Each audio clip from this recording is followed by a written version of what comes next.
It's like looking at a broken radio and saying that radio signals never existed. Okay. So just because Okay. the body stops working and they try to explain it as, well, there's not enough oxygen flowing to the brain, or Yeah. there's too much carbon dioxide, or it's just hormones, or it's just chemicals, or it's survival instinct, or all of the things that you're talking about, that, your body ejecting all of these drugs into the system to try to make you survive. Well, then there's a point in time where the events unfold during a near-death experience where that the science cannot explain it, particularly the out-of-body experience. So let's say Yeah.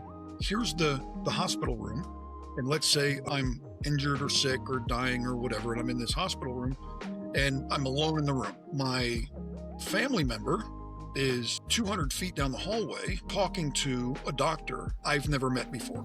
Let's say that the doctor's name is Dr. Jones, okay? But that doctor is in charge of my care. But I don't know that Dr. Jones existed. I've never met him before. I have no idea who he is. Now, my loved one and Dr. Jones are down the hallway, a great distance away. So it would be physically impossible for me to hear anything about this conversation. Unbeknownst to them, I died in the room and I had this out-of-body experience. I go, okay, what's going on? So I wander out, my soul wanders out into the hallway, goes floating down the hallway, and I can observe and I can see and I can hear this conversation between my loved one. It's like, oh, there's my loved one. And they're talking to, who's this guy? Well, hi, my name is Dr. Jones. Okay. And this is how we think it's going to go. Well, they don't know I just died. I just coded in the room. But, and these kinds of cases where people see and hear things they happen so frequently that it's ridiculously common.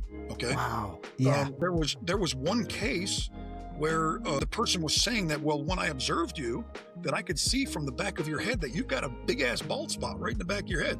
And of course, they'd never met this guy, Dr. Jones. How the hell do I know your name is Dr. Jones? And by the way, you got this big ass bald spot in the back of the head and you got a stain on your neck right there. And they're like, well, how the hell would they know that? I'm telling you, I saw you from behind. You can't explain it. There's no explanation for it. It's impossible to explain.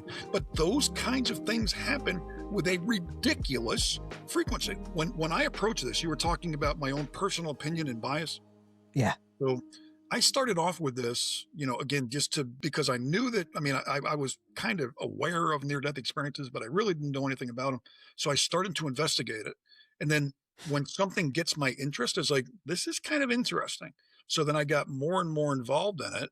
And then the more research that I did into it, then I was like, this is intriguing. It's beyond interesting. It's like really compelling. And I finally eventually went all the way through that progression to just absolute acceptance. This is just what happens. Yeah.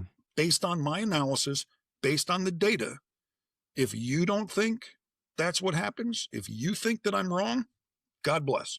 Because again, it don't matter at all what I think, what you think, whatever happens to you when you die is going to happen. We all have an expiration date tattooed on the back of our neck that we can't see. You don't know when that date is. That's why the title of the book is You're Going to Die Someday, right? Well, you are. And when it happens, you're going to find out. Wow. So something that I read in your book as I thumbed through it was around there was a line that stood out to me that said something around, you're describing the milestones and then you're like, and then the data stops. Yes. I grabbed the line. And Right. so how far do we get before the data stops for us right now? The point there is that there is a boundary that you Yeah. can get to. So that when the only people that we get to interview are the people who die and then come back, and that their Okay. body is still viable. All right. Okay. Let's say, for example, you're a worker in a fireworks factory